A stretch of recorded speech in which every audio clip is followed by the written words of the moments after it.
Agora eu vou chamar aqui o administrador egresso do curso de Administração de Empresas da Univasf, atual vereador da cidade aqui de Petrolina, Pernambuco, Diogo Hoffmann, que vai falar um pouco para a gente sobre a contribuição desta casa na sua carreira. Boa tarde a todos. Boa tarde, Tiago. Prazer vê-lo aqui. Boa tarde, Clébia, Sandra. Obrigado pela sua oportunidade, professor Alvani, também, de estar aqui falando mais uma vez para a gestão de carreiras da Univasf. Eu vou pedir licença para ficar um pouquinho mais para cá, porque eu não vou utilizar slide e a gente evita a microfonia. Pessoal, como o Tiago falou, eu sou aqui aluno egresso da Univasf, me formei no ano de 2012 no curso de Administração de Empresas. No ano de 2016 eu ingressei no mestrado em Administração Pública também da Univasf, programa Profiap, o qual eu recomendo aqueles que desejam se aperfeiçoar, compreender um pouco mais sobre as dinâmicas da administração pública, poderem cursá-lo. E no ano de 2018 obtive o grau de mestre. No ano de 2020 eu me candidatei nas eleições de vereador, obtive sucesso, estou agora no meu primeiro mandato enquanto vereador no município de Petrolina, exercendo a função de líder do governo Simão Durando, escolhido pelo ex-prefeito, futuro governador Miguel Coelho, quando do seu último mês de governo. Sou também servidor público federal há 14 anos, trabalhei durante 4 anos na Univasf como assistente em administração e há 9 estou no INSS, completo no dia 28 de novembro, 14 anos de serviço público, e na minha trajetória ao longo do INSS, fui gerente da agência do INSS de Santa Maria da Boa Vista, fui gestor da agência do INSS aqui em Petrolina, chefe de gestão de pessoas e gerente regional substituto. E ao longo de todo esse meu período, apesar do pouco cabelo, o tão pouco cabelo que eu tenho, a tão pouca idade que eu tenho, já tenho alguns anos de serviço público e alguma experiência na questão de relacionamentos interpessoais. E ao longo desses 14 anos de serviço público, eu pude entender e compreender de forma muito firme que a principal habilidade para o desenvolvimento de um administrador, de um profissional de qualquer área, seja médico, enfermeiro, empreendedor, empresário, algum profissional técnico, a principal competência que nós precisamos desenvolver é a competência relacional, é a habilidade de se relacionar com pessoas. Não existe gestor, não existe alguém que tenha sucesso empreendendo, construindo o seu negócio, construindo o seu nicho de mercado, se essa pessoa não tiver habilidades relacionais. Nós costumamos valorizar muito as competências técnicas, elas são extremamente importantes. As competências técnicas são desenvolvidas ao longo, por exemplo, de um curso técnico, de uma graduação. Ao longo dos 6 anos de medicina, um médico, Romildo, desenvolve todas as habilidades que ele precisa para poder ser um clínico geral. Depois, ao longo de 2 ou 3 anos de residência, ele desenvolve as competências técnicas para aquela área de especialidade. Um enfermeiro, um psicólogo da mesma forma. Mas nós não podemos esquecer que as habilidades relacionais, elas são de extrema importância.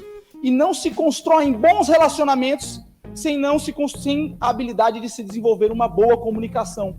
E eu podia aqui trazer os conceitos teóricos que eu aprendi em administração com a professora Liliane Caraciolo, que nos deu a disciplina de comunicação corporativa, a professora Liliane, que também dá aula de economia aqui na Univasf, que fala da ideia de um emissor, de um receptor, de uma mensagem, de feedback, do ruído, que é aquilo que impede que o receptor compreenda a mensagem trazida pelo emissor, mas eu prefiro abordar hoje aqui de uma forma menos técnica, de uma forma mais direta para vocês daquilo que eu tenho tido experiência. Existe um conceito filosófico que diz que nem sempre por falar você será ouvido. E eu gosto de agregar esse conceito filosófico à ideia de que nem sempre por falar você será compreendido. E comunicação envolve necessariamente ser compreendido. E para que eu seja compreendido, eu preciso mandar uma mensagem clara. Quando eu mando uma mensagem clara, eu tenho mais chances de ser compreendido. Mas eu preciso ainda entender um outro elemento. O público com o qual eu estou lidando vai compreender a clareza dessa mensagem? Dou um exemplo muito prático. No meu trabalho no INSS, eu lido com direito previdenciário. Mesmo não sendo advogado, por ser servidor do INSS, eu tenho um bom conhecimento sobre legislação previdenciária. E diversas vezes, eu já peguei alguns colegas meus conversando com um cidadão, um segurado, como nós chamamos, como se estivesse conversando com um jurista, com um advogado, utilizando terminologias técnicas que dificilmente aquele senhor ou aquela senhora, que muitas vezes é semi-analfabeto, veio da roça e está procurando o INSS no momento de muita angústia e de muita aflição, vai conseguir compreender. Então, ao longo desses 9 anos de INSS, eu tenho procurado adotar estratégias de simplificação na fala. Então, eu posso muito bem chegar para um segurado do INSS e dizer, olha, para você se aposentar, você homem tem que ter no mínimo 65 anos de idade e 180 meses de carência. Veja que é um conceito que legalmente estaria perfeito. Mas quando eu digo para ele, olha senhor, hoje a idade para o homem se aposentar mínima é de 65. E você precisa ter ao menos 15 anos de contribuição na sua carteira ou no carnezinho, aquele carnezinho que você paga todo mês. A interpretação, a forma como essa mensagem chega no meu receptor muda completamente. A ideia de compreender com qual público que você está lidando, com quem você está falando, quem está recebendo a informação, é algo que vai mudar a tua estratégia de comunicação de forma permanente. E quando eu digo mudança permanente, não foi à toa que eu utilizei essa palavra, porque nós nos comunicamos com diversos nichos, com diversos públicos, com diversas classes sociais, com diversas classes intelectuais diferentes, e nós precisamos estar em constante mutação na nossa forma de nos comunicarmos. Terá momentos que nós teremos de ser eruditos, utilizar próclise, mesóclise, ênclise e toda aquela parafernália que a língua portuguesa traz junto, mas vai ter momento em que eu vou me dar ao luxo de errar um plural, errar uma concordância, porque eu sei que eu estou conversando com um emissor que mais importante do que utilizar um padrão culto da língua é utilizar uma mensagem clara, que chegue até ele de forma clara. Durante o meu período de gestor no INSS, especialmente no período de gestor de pessoas, eu aprendi que falar não é sinônimo de ser ouvido. Como gestor de pessoas no INSS, eu deixei de lidar com o segurado, com o cidadão contribuinte, e passei a lidar com meus pares, meus colegas servidores. E por muitas vezes, eu tive também que adaptar a comunicação, porque meus colegas servidores são extremamente inteligentes, extremamente eruditos, dominam a legislação, e quando eles vinham com qualquer tipo de requerimento, eles não aceitavam, Romildo, uma resposta que não fosse embasada dentro da Lei 8.112 ou dos atos normativos correspondentes ao direito administrativo. Minha amiga Joelma não me deixa enganar, meus colegas servidores são exigentes, meus colegas servidores são inteligentes, meus colegas servidores sabem bem o que eles querem. Então precisa se comunicar de uma forma muito clara. Outra questão também, exercendo a função de gestor de pessoas num órgão público, foi compreender a ideia de que os padrões de motivações aplicados na administração pública são totalmente antagônicos aos padrões de motivação aplicados na administração privada. Primeiro porque há um conceito simples de que motivação está correlacionada a dinheiro. E, como chefe de RH, eu não tenho competência nenhuma para aumentar o salário de ninguém. A remuneração do servidor público é aumentada através do Congresso Nacional, através de projeto de lei de iniciativa do Poder Executivo, aprovado pelas duas casas do Congresso Nacional. Então, vamos lá. Como você vai motivar um colega cujo salário já é previamente fixado, um colega que muitas vezes está sofrendo pressão e sobrecarga de trabalho, como muitas vezes os servidores públicos levam, um colega que muitas vezes está ali no balcão, e ali no balcão você atende tantas pessoas com tantos problemas, com tantas dificuldades, que é impossível você não absorver aqueles problemas, aquelas dificuldades do cidadão que você está atendendo. Então entram aí outras habilidades que necessitam outras estratégias que precisam ser adotadas para a motivação desses servidores. E uma forma que nós encontramos foi utilizar questionários e fazer diversas pesquisas junto aos servidores para entender, dentro do escopo daquilo que está ao meu alcance, de que forma eu posso ser um agente motivador no âmbito da organização pública que eu estou inserido. Isso, pessoal, é de extrema importância, porque nós podemos simplesmente sentar naquilo que nós não podemos fazer e dizer, realmente, eu não posso aumentar salário. Então, meu papel aqui como RH vai ser um papel de folha de pagamento. Só vou ficar processando pagamento, processando auxílio transporte, fazendo aqui, vendo se está certo, descontando atraso, descontando falta. Ou eu posso ver aonde eu posso atuar e buscar desenvolver essas ferramentas. Para isso, obviamente, nós tínhamos uma equipe muito competente, tínhamos uma psicóloga, tínhamos uma analista com formação também na área de psicologia, com bastante conhecimento nessa área de saúde e qualidade de vida do trabalho. Mas o que eu quero, o cerne disso tudo que eu tenho adotado aqui, é que nos diversos campos e diversos setores nos quais nós vamos nos comunicar, nós precisamos compreender com quem estamos nos comunicando e a forma adequada de nos comunicarmos. Um outro elemento também importante para a gente discutir é que nos dias que nós vivemos, você tem uma grande dificuldade de se ouvir. E aqui eu quero trazer um exemplo prático. Qual foi a última vez que você sentou com alguém e deixou essa pessoa falar por pelo menos 5 minutos sem interromper ela? Eu não estou exagerando, não estou dizendo aqui 1 hora de conversa, 2 horas, eu estou dizendo 5 minutos, em que você simplesmente parou, deixou o celular um pouquinho aqui de lado, desacelerou o cérebro, porque eu sei que do jeito que o meu cérebro é acelerado, o de vocês também é, e passou a escutar o que aquela pessoa está dizendo. Agora, quando a gente não escuta só com os ouvidos, porque a expressão facial da pessoa diz muito. A forma como a pessoa me olha diz muito. Os lábios da pessoa, quando se movem, dizem muito para mim. Então, qual foi a última vez que nós paramos 5 minutos para ouvir alguém? Vivemos num mundo em que nós temos muita pressa em falar. Muita pressa em falar. Nos embates públicos que eu me envolvo na Câmara de Vereadores, não é muito comum alguém já estar falando e o outro já está aqui anotando para poder daqui a pouco dar uma resposta. Mas qual foi a última vez que a gente parou para escutar, para ouvir? Você, gestor, qual foi a última vez que você parou para ouvir um colaborador seu, além da função de colaborador? Uma vez que os estudos atuais de administração, de psicologia, veem o homem como ser biopsicossocial. Componente biológico, componente psíquico, componente social, e outros ainda adicionam o elemento espiritual. Não espiritualidade no sentido de religião, espiritualidade no sentido mais amplo, que também envolve religião, mas não se atém apenas à religião. Essa ideia de que nós temos, essa necessidade de que nós temos de falar, de ter um palco, de ter um microfone, e as redes sociais são maravilhosas porque elas dão esse microfone e esse palco para todo mundo, fazem com que a gente perca a capacidade de ouvir. E um gestor de sucesso, um servidor público de sucesso, um empresário de sucesso, um trabalhador de sucesso em qualquer área, ele precisa saber ouvir. Ele precisa compreender o que está sendo comunicado. Você já teve essa experiência que eu vou relatar agora. Você está conversando com uma pessoa e a sensação que você tem é que a cabeça dessa pessoa, o cérebro dela está em outro mundo. Eu digo isso porque eu estou vendo muitas carinhas aqui que nesse momento não estão aqui dentro. A mente está voando, está ali. Eu não julgo vocês, não julgo, porque é desse jeito. A vida da gente é tão louca, tão maluca, que se a gente não se apropriar disso e não adotar essa postura firme, a gente está aqui, mas a nossa cabeça está no filho que está em casa. Eu tenho uma pequenininha de 3 anos, que quando eu saio de casa, agarra no meu pé e fala, papai não sai. Mas papai precisa sair. Se papai não sair, as contas não são pagas. A gente está com a cabeça pensando no tanto de coisa que nós vamos ter que fazer no trabalho.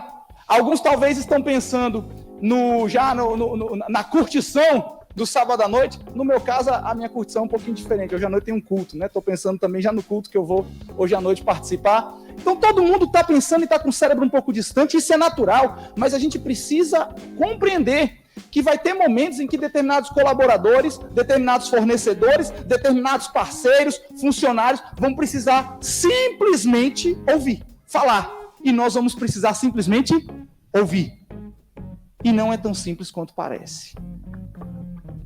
Porque a gente é muito ansioso para falar, apressados em falar e bem preguiçosos no ouvir. Então, uma comunicação eficaz necessariamente envolve ouvir. Ao longo desses 14 anos como servidor público e menos de 2 como político, eu compreendi que a comunicação é um pilar essencial para o alcance dos objetivos pretendidos. Enquanto funcionário do INSS, também eu tive o prazer de ser professor em algumas universidades, ministrando aulas em pós-graduação de legislação previdenciária ou de seguridade social, área com a qual a gente lida dioturnamente lá no INSS. E sempre que eu tive a oportunidade de falar, normalmente eram cursos de serviço social, também já estive em cursos de enfermagem, tive o prazer também de para alguns acadêmicos de direito, mesmo não sendo formado na área, poder falar um pouco sobre seguridade social. Eu sempre expressei a importância daqueles conhecimentos, do aprendizado e da apropriação daquele conhecimento, porque um assistente social, por exemplo, ele vai poder identificar um cidadão em situação de vulnerabilidade e indicar ele para o BPC, que é o benefício de prestação continuada, um benefício que vai permitir que aquele cidadão deficiente, idoso, sem renda, morador de rua, tenha um mínimo de dignidade existencial na vida dele. Mas para isso é preciso compreender o que se está se comunicando, para isso é preciso entender. Então, todas as vezes que eu utilizava a legislação previdenciária, eu aplicava com um caso concreto. Eu dava um exemplo, cidadão X tem tais e tais características. Vamos enquadrar agora a situação do cidadão X com o disposto na legislação. E isso foi muito eficaz ao longo desse aprendizado. Eu tive depois depoimentos de assistentes sociais, de enfermeiros, de pessoas da área da saúde que identificaram em suas famílias ou no seu trabalho casos concretos que cabiam à aplicação de uma legislação previdenciária. Então veja, pessoal, a importância da comunicação. A importância de você comunicar bem, porque na sua profissão... quem aqui tem nível superior? Ou está cursando, ou tem nível superior? Levanta a mão, por favor. Nós fazemos parte de uma elite do nosso país, porque o ensino superior ainda é de um acesso muito restrito. Alguém aqui tem pós-graduação? Pronto, vocês fazem parte de uma elite ainda mais restrita. Mestrado, doutorado? Alguém nessa área? Veja como as mãos já diminuem. São pouquíssimos. Então, junto com esse conhecimento, junto com essa habilidade, vem uma responsabilidade enorme. Eu gosto muito de aplicar na minha vida o paradigma do tio Ben. Quem assiste Homem-Aranha e gosta da Marvel, como eu gosto, vai saber que tio Ben chegou um dia para Peter Parker e falou: com grandes poderes, vem grandes responsabilidades. E esse conhecimento, essa possibilidade que nós temos de fazer um mestrado, fazer uma graduação, uma pós-graduação, tem que trazer para nós uma responsabilidade de mudança no contexto social no qual nós estamos inseridos. E essa mudança só virá se nós tivermos uma comunicação clara. Transpondo já um pouco para a minha carreira mais recente, para a minha carreira enquanto político, eu utilizo, por exemplo, muito a ferramenta da rede social. Hoje o Instagram é o grande mecanismo de divulgação das ações do mandato. Temos também uma parceria muito boa com a Rádio Jornal, da qual Tiago é repórter, e volta e meia nós estamos ali também comunicando as ações do nosso mandato. Porém, a rede social é hoje a principal ferramenta. Agora veja que loucura, que maluquice vai ser falar de política em rede social, quando no Instagram você tem a opção de ver gente bonita, festa, roupa da moda, receita de cozinha. Quem gosta de música como eu, vê bandas tocando. Quem vai querer ver um menino de 32 anos, meio careca, falando de política? E aí a gente tem que usar algumas estratégias. Utiliza o Reels, utiliza uma linguagem mais curta, fala com o público de forma mais jovial, compreende as estratégias adequadas a serem utilizadas naquele momento. De vez em quando posta um videozinho jogando bola, não é craque não, mas faz um golzinho de vez em quando, já ajuda a gerar um engajamento maior, a gerar uma proximidade maior, porque já há uma resistência natural à figura do político. Eu também tenho resistência à figura do político, todo mundo tem, já há uma resistência natural. Então, quando você se pretende comunicar o que eu comunico na rede social, ou você usa algumas estratégias diferentes, irmãozinho, ou vai ser lona, não vai servir para nada, nada. Eu tive um crescimento orgânico na minha rede social de mais de 75% depois que eu assumi o mandato. Orgânico porque eu não posso patrocinar conteúdo, porque político só patrocina se for verificado. E eu tenho pouco seguidor, não tem como ser verificado. Quer dizer, dizem que tem, né? Eu vou correr atrás disso daí depois. Mas onde eu quero chegar é essa importância de saber com o público com o qual nós estamos lidando, as estratégias adequadas com as quais nós estamos lidando. Nós vivemos dias em que a rede social é poderosíssima, mas nós vivemos num município, numa região em que a abrangência da rádio, por exemplo, é algo absurdo. Tive a oportunidade de participar de algumas entrevistas em rádios FM, rádios AM, e gente do Piauí, de Casa Nova, gente de Curaçá, gente de cidades distantes entrarem em contato, porque a rádio tem um poder de penetração na nossa região absurdo. Então, nós, muitas vezes, focamos em rede social, desprezamos mídias tradicionais, a TV também tem um poder gigantesco. Então, essa compreensão de que as ferramentas que estão ao nosso dispor precisam ser utilizadas. De que forma eu vou utilizar? De que forma a comunicação vai ser boa na minha carreira?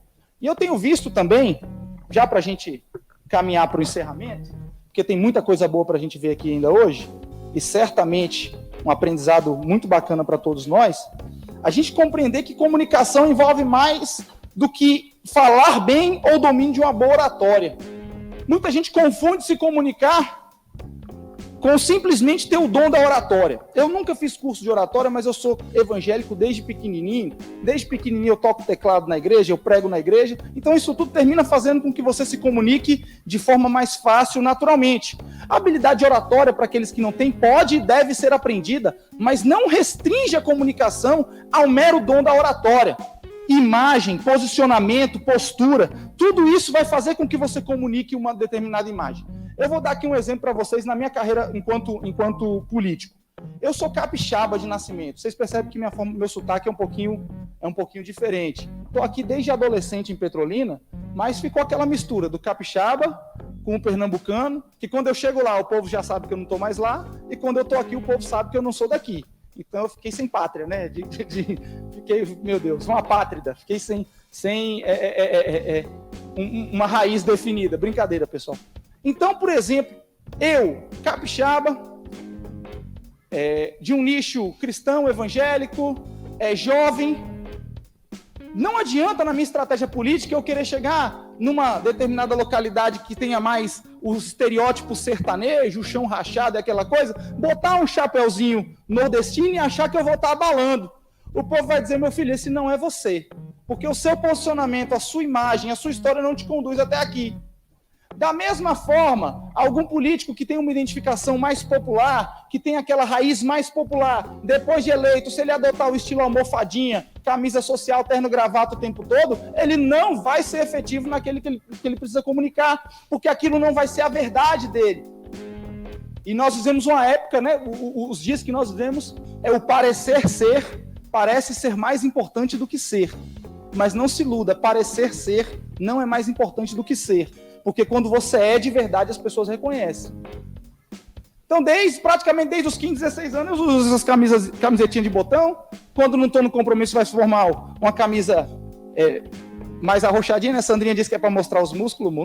Um dia eu chego lá. Ainda não cheguei, não, mas um dia eu chego lá. Mas eu sempre adotei esse estilo. Então, se eu mudar de uma hora para outra, eu perco completamente a essência.